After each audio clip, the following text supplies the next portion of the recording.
Good morning, everybody. Welcome back to Coffee and Lore. I am so excited to be here today with you. I am super happy to talk to you about a book that I've been talking about for a while now. And that is Kristen Hannah's book, Firefly Lane.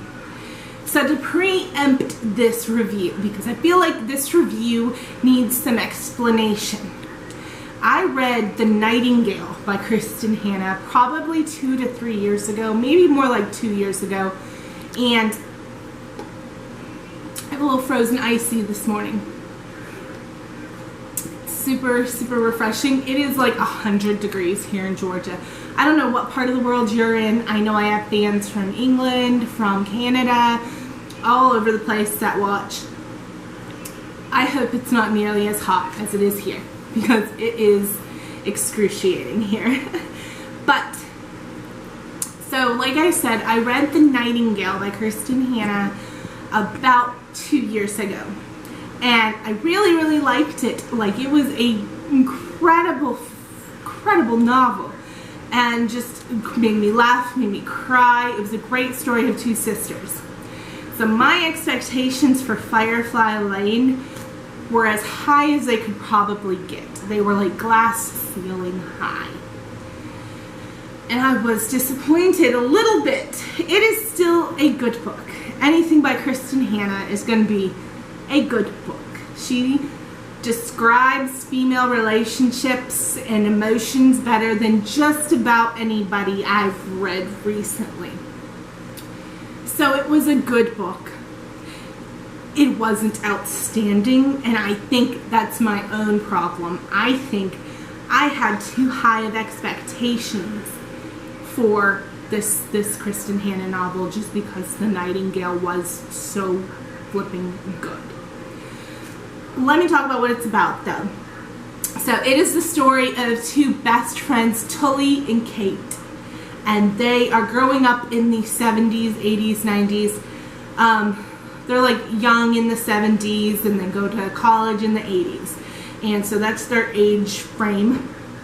And Tully has a lot of stuff going on in her life. Her mom is a in and out hippie kind of thing. She was raised by her grandma, and then her grandma dies and she goes to live with Kate and Kate's family. And it's just about their relationship and how it changes as they grow older. They begin to want different things. As children, they're Tully and Kate. Best of friends, sisters, pretty much the same person. And they want to be news reporters. They want to be the next big person female on Dateline and CNN and all that. That's what they want to do. Well, somewhere along the line, Kate loses the passion for that job. She wants a family. She wants to get married. She wants to fall in love. And Tully, or however you would say it, it's short for Tallulah. Tully, she never loses that drive. She has to be the best. She wants to be the best. She wants to be the groundbreaker in the news, just the head chick. And so they go through a lot of trouble in the 80s and 90s because of the fact that they're beginning to grow and they're beginning to want different things. So it's a great book about female relationships. I highly recommend it. Coming off The Nightingale, it was just a disappointing read. Just because, like I said, The Nightingale was such a groundbreaking, amazing book. It doesn't mean it was a bad book. Doesn't mean it necessarily isn't going to be that life-changing book for someone else. Maybe someone else can relate to this Firefly Lane. Maybe they were an orphan or their mother had drug problems and they were in and out of their life, and they're going to love Firefly Lane way more than any other book because they can relate to a character in it. I just thought it was an okay read. Not a disappointment, but I think my expectations were too high on it.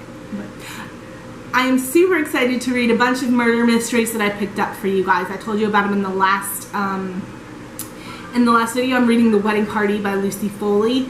I'm picking it up tonight. I'll probably have it done really quickly because I always fly through these type of books. But what are you guys reading?